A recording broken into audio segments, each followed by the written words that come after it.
About a third from the top on Lamed Ches, the line begins Bozeh Hagbola. Bozeh Hagbola.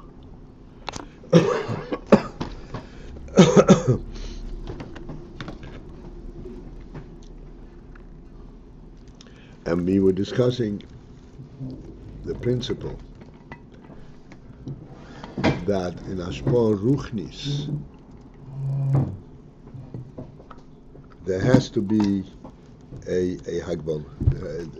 There has to be a definitive limit how broad it can be spread. As for example, in Seichel. So the Seichel, as example, Seichel has to be mugbal.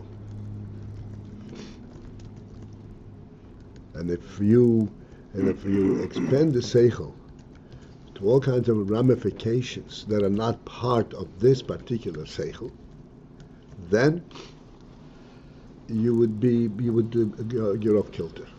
You would go in the wrong direction, and you would not understand the Seichel correctly. It would not be emes.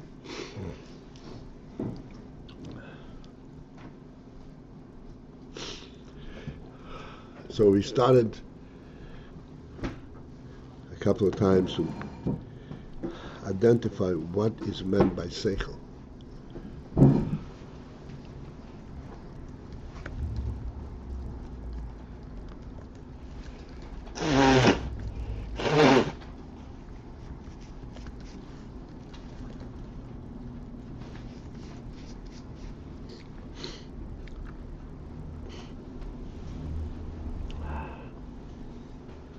And as pointed out, it is not an easy thing for us under the circumstances that we have such strong influence from Seichel Chitzeni.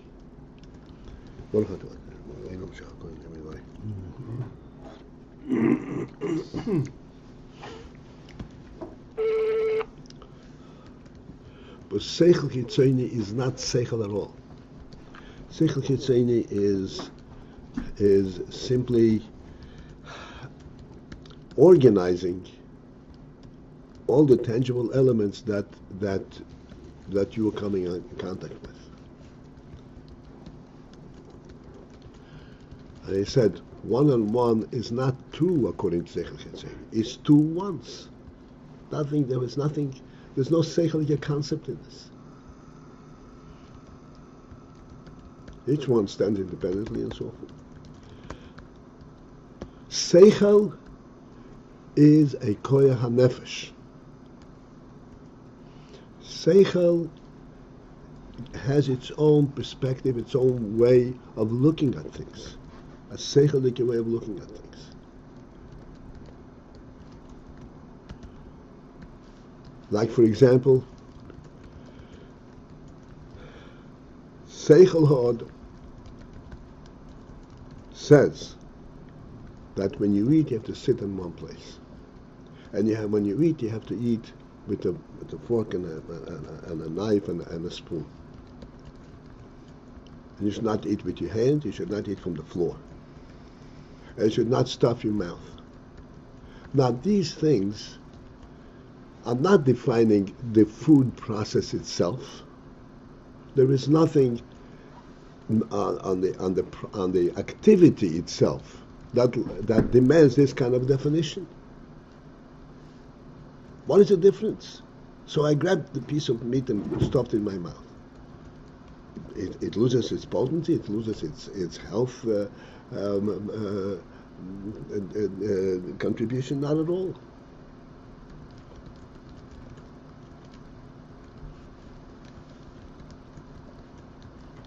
Where is the seichel coming from? The seichel is not defining the external activity. It is saying, it is, as I said, you as a human being, this is how you're supposed to do it. Nothing to do with the benefit of the activity.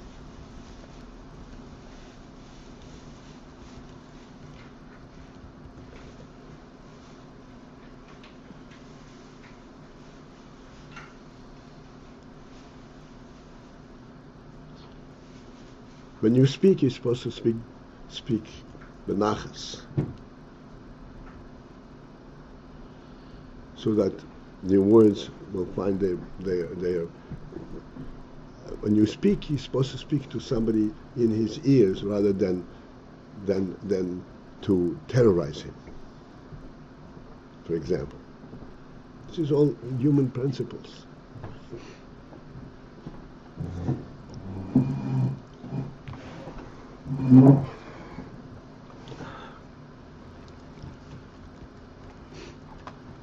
Now, each one of these sichliyim has a principle of its own.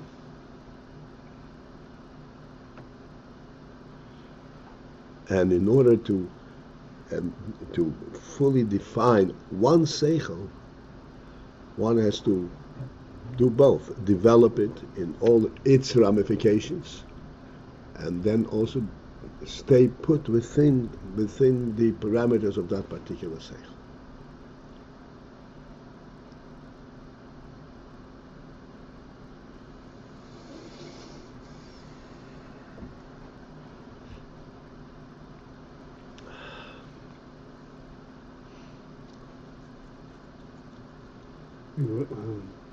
We were talking this over last night, the way that a particular human activity or this particular seichel is substantiated by something outside itself. So here we have the example of eating, and that being based on being a human being. But really the glory of being a human being is kind of being a creation. But we leave that out of the picture. That this by itself, this eating property, can easily just be, let's say, etiquette. I'm trying to get how it stands alone and doesn't go down to being just etiquette. Just this society. What's etiquette? This is the way we do it. We eat with chopsticks. We sit on low chairs. Please mute your phone. Hello? Hello? Your phone is not muted. No, he has to get down.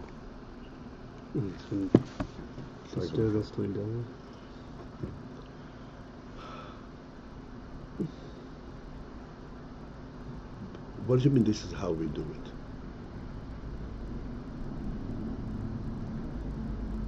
Well, that's the difference between training and real education, But there are principles involved. And the principle is always of a greater picture. No. No. The principle that you're supposed to be on time, for example. Here's a good illustration of taking things out of limit. It's supposed to be, a human being is supposed to be organized, self-disciplined.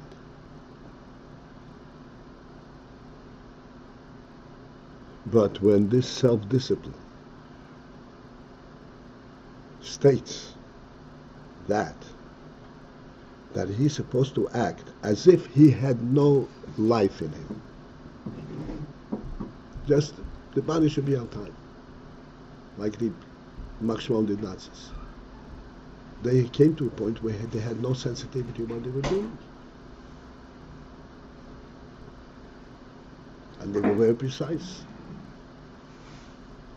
But here we're talking about a principle that substantiates. Hmm? Here we're talking about the principle of the meal, the way we're eating, and then the bigger picture which would lend strength and meaning to that. You have a child at the table, so you can tell him, you know, it's better not to mess on your clothes. And you can start to give the principle, this is a real table in front of Hashem, or this is So I'm saying, this is what I said yesterday, that if you go outside of the principles of this particular seichel, then you're not really elaborating on this seichel.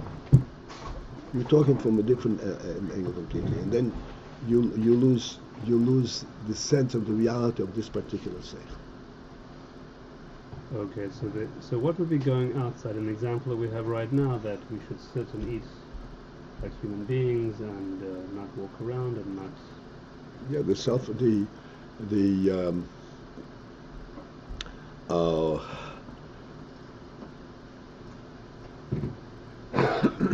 like we said the other day, that a human being is centered in his face, in his brain, in his mind. And if he's doing things that pertain to whatever other parts, like feeding his belly and so forth, he must still be on top of it with his seichel, not lose sense that he is a bar seichel. And everything that he does has to be done in a seichelic way. But when this seichelic way, that's exactly the opposite. When the seichelic way becomes part of the mitzias, the external mitzias, then he loses sense of it. And it's no longer seichel.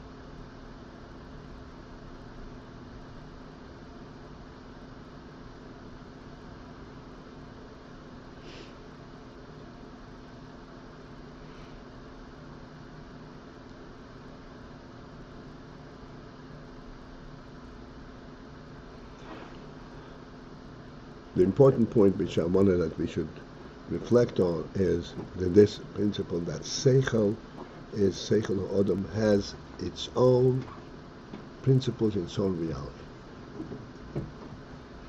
And it flows from the Nefesh Odom. And it is not definable externally, really. It is true only for the human being.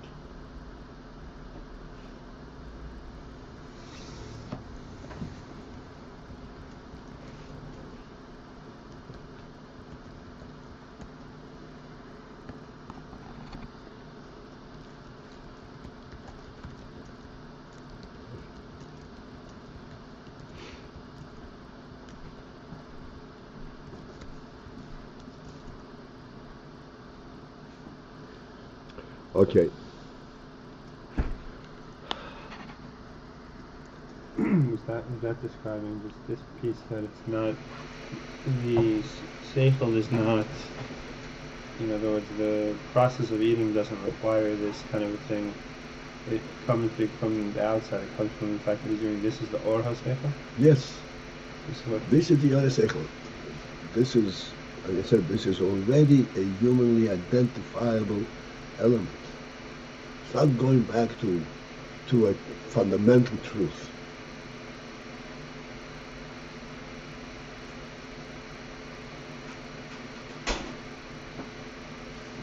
But it is going back to something. In other words, or always points to the molar. The hashpah of seichel is in the oir, not in the moir.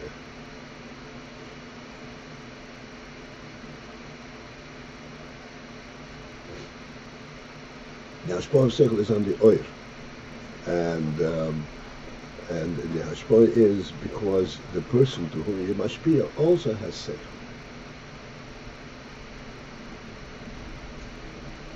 This is what we said. We teach, we don't train, because the child to whom you say, take one bite at a time, understands that. with his own seichel.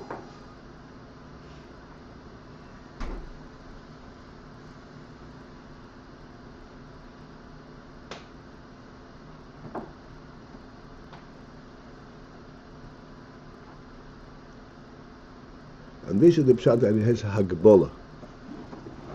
The oil that comes from seichel has a hagbola, has a limit. We talk about, for example, eating. Yesterday we talked about signal neighbor. Perhaps it's a broader Indian. Maybe makes no difference. Wherever you touch it.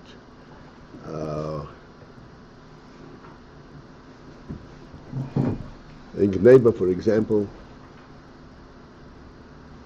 since Gneba means that you're taking somebody else's property, so there are two aspects. There is the union that you're violating the other person.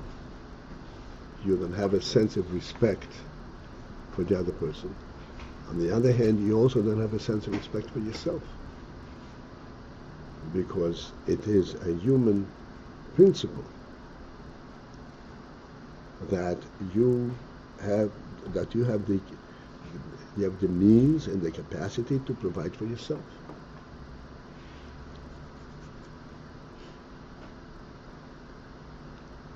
In an honest way.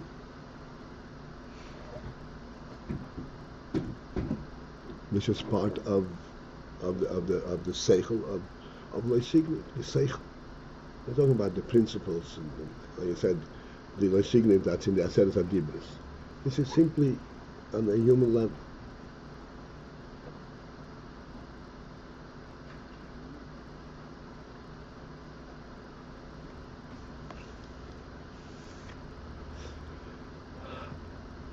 Let's continue further. We'll still have a chance to delve further to this.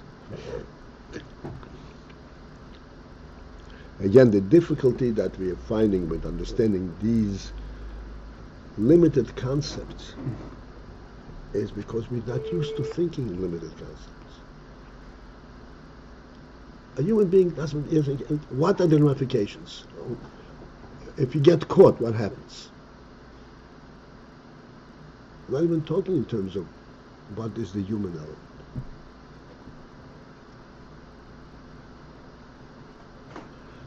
I mean, I hate to confuse, to get us down to this.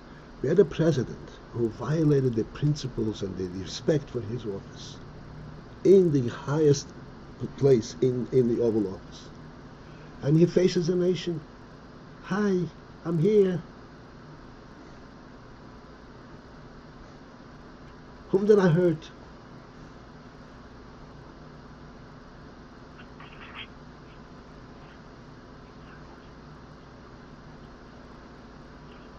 That is the result of stripping all human values to consequences.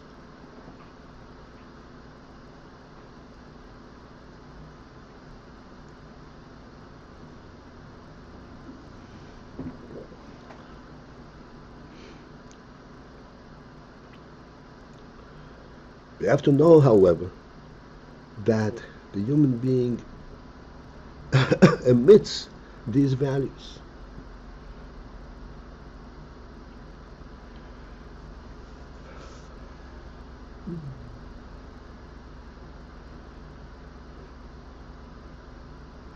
It will help us to make the following point. We, that Baruch Hashem, know that everything is a godly creation. We can readily, right from inception, recognize that the human being is of a different caliber than everything else. Everything was created by species in general terms. The human being was created as an individual with specificity and specifically getting involved in creating every aspect of the human being. The body, one thing, and then the nefesh, another thing. And then giving him directive and commands. Clearly, he's of a different caliber.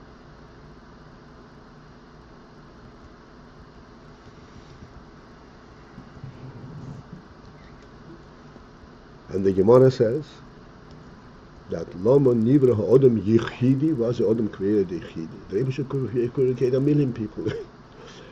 Yichidi because every human being is a whole world.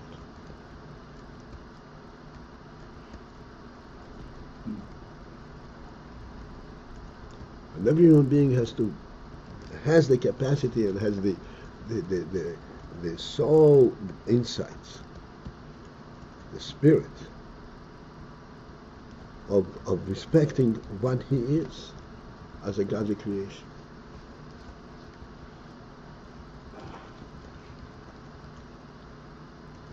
Because he is an individual creation.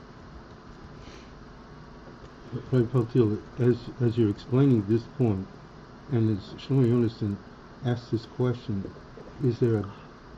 don't we look for a larger context to understand the Gevul Seichel, such as now you're bringing the human being to a context that he was... You're absolutely right. Absolutely right. This was not meant to be the context of this particular seichel of how you eat.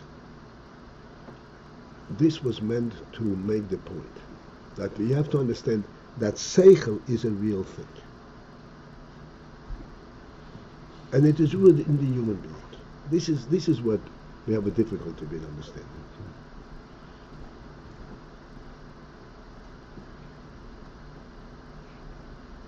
I'm still, as I listen to the discussion, the particulars of how a human being should eat, and deport himself.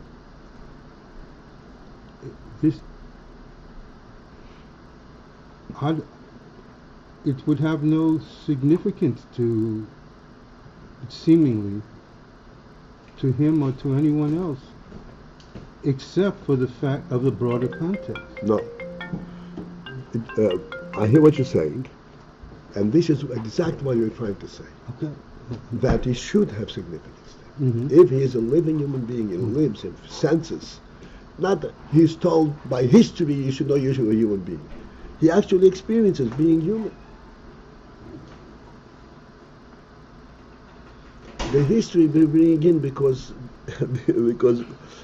as I said, because we have to, because we lost sense of it. But this unique feeling of being a human being is only, it's only due to the broader context of... No. It's due because he is a human being. Yeah, he became a human being? Because God, at his birth, breathed into him a soul. Yeah. This present, not only Adam Arishon, but Mr. Human Being. He did this also. That's right. Yes, he senses that soul. Oh, so isn't that Shlomo Yonason's broader context, that he senses that soul? This broader context, like I said, how he was created, this is something which proves to us the Indian. But the fact is that he has a soul and he has to sense the presence of a human soul. And thereby all of these other things, but it's first this broader context, and then the details of how this is expressed in day-to-day life and moments. Okay, so this is exactly what I'm trying to emphasize.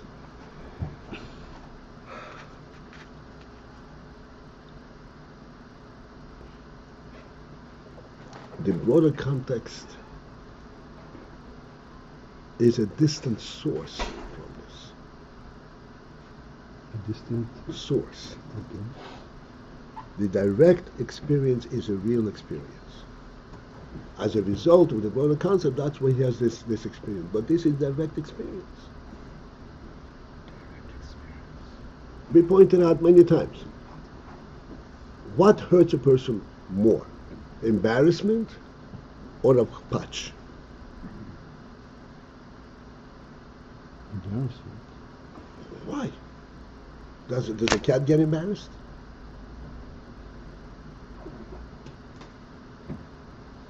Dog doesn't care to be embarrassed. If he gets hit over the head, that bothers him. That is the human experience presently. It has nothing to do with history. I always thought if you have the human experience stand alone, you kind of land up with humanism, secular humanism. I thought it was always important that the human experience is rooted in and substantiated by the real principle behind it. This is exactly what the Rebbe says. In humanism, this is when you're trying to make a whole ideal out of it. We're not talking about making an ideal, we're talking about living accordingly. Uh-huh.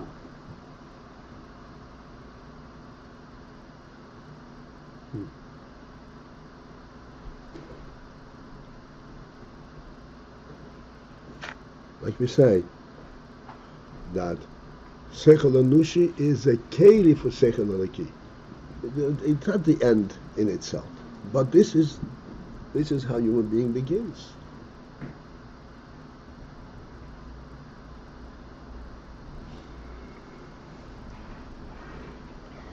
They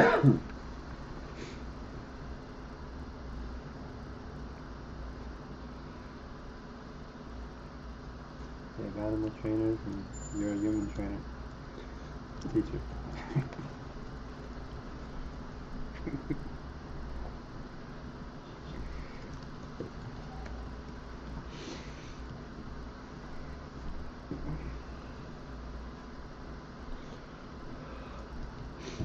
Vehine. Okay, we'll continue a little bit further. Again, this is something which I'm not rushing away from this, because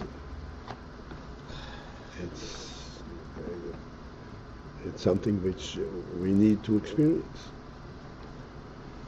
Shoyresh hashpoas haseichel. The source, the root of the hashpoah of the seichel. Hu mikoyach hamaskil. It is from the koyach, what's called koyach hamaskil. Maskil means, by literary translation, that which makes you understand.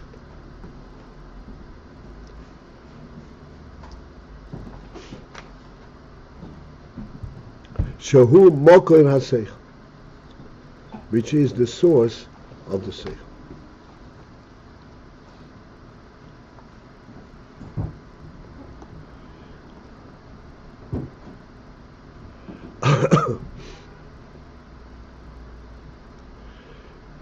Now, again, I'd like we should understand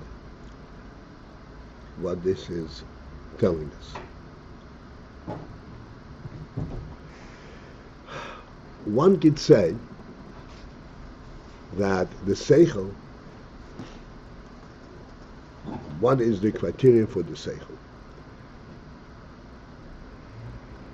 When I do something that turns me off, makes me feel uncomfortable, then I know I violated my seichel.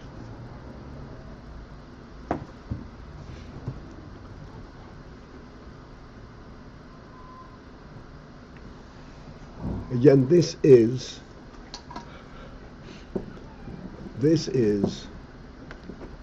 akin on a different level, but it's akin to the dog being hit over the head.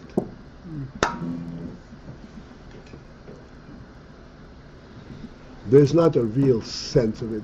It turns me off. The koyach hamaskil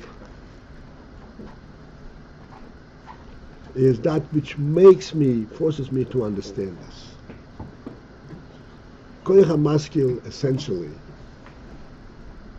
is the koyach that demands from a person that before you go and do anything, consider what is the right way to do it.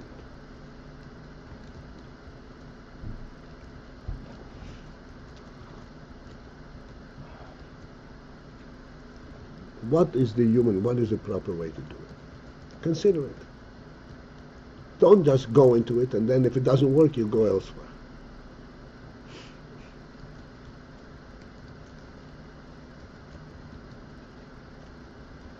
This is the koyach hamaskil.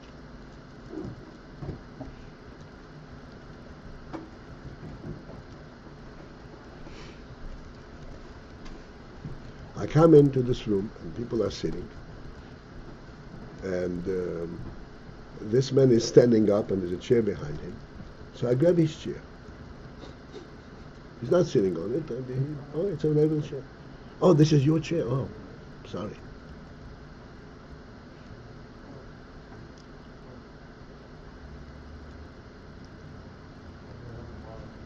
You don't find out that it's his chair after he demands it, or he falls down because he thought there was a chair behind him.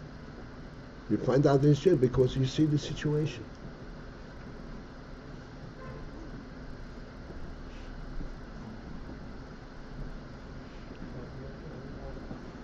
Those are the koyach hamaskil. Koyach hamaskil, because the nefesh ha'odam is a sichli,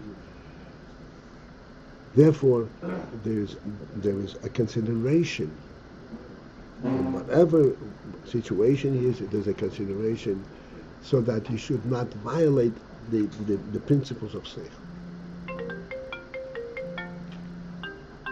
And you're saying this shows up as much more substantial than just something bothers him, that turns him off. This is something bothers is something going beyond the seichel, going to the etzem nefesh. You know, at least a certain level of etzem. This is something he feels uncomfortable. He's insulted. You have to wait until you get insulted, embarrassed, to do it the right way.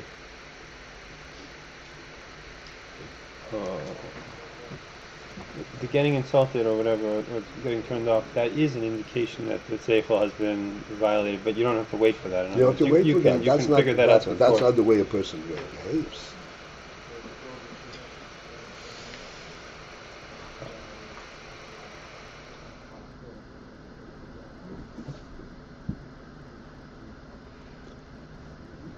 This koyach hamaskil, that precedes the seichel.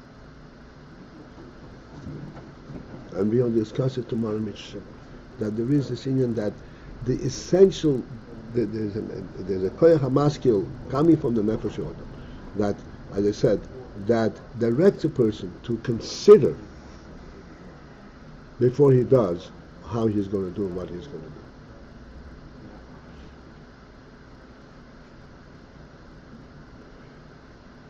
I want to talk to Yankel. Hey, Yankel! There are full sewer people. You're not using your koyach hamaskil. You don't talk over people's heads.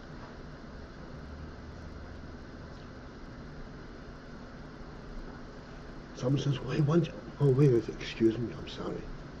Excuse me, I'm sorry. Where's the seichel?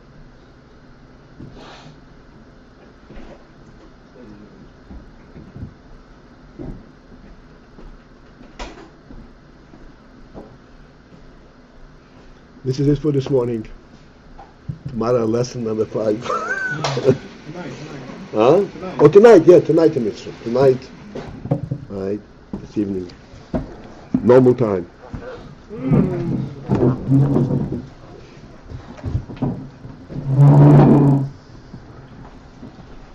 If a person doesn't feel these things, really, it's the influence of the seichel kitzoni. I mean, it's such a powerful influence that he can mamish.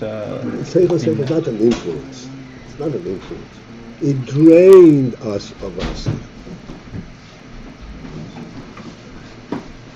Right, and therefore, how does a person? We don't even sense that we are violating it. We are missing it. So he really has to really reconnect to the whole idea behind it. In other words, yes. This is why in Shulchan Aruch there is halachas. Hichas derech eretz. The Shulchan Aruch has to give you hichas derech eretz. It's possible to lose sense about giving hichas derech eretz. So he does have to learn the whole basic. In other words, to recreate it, not recreate it, but to reconnect to it, it's not self-evident. A person may be in such a state where it's not self-evident anymore, and he has to. Yes, a person can be in a state where it's not self-evident to him. It is self-evident if you show it to him. Right. And eventually he says, "Oh yeah, of course."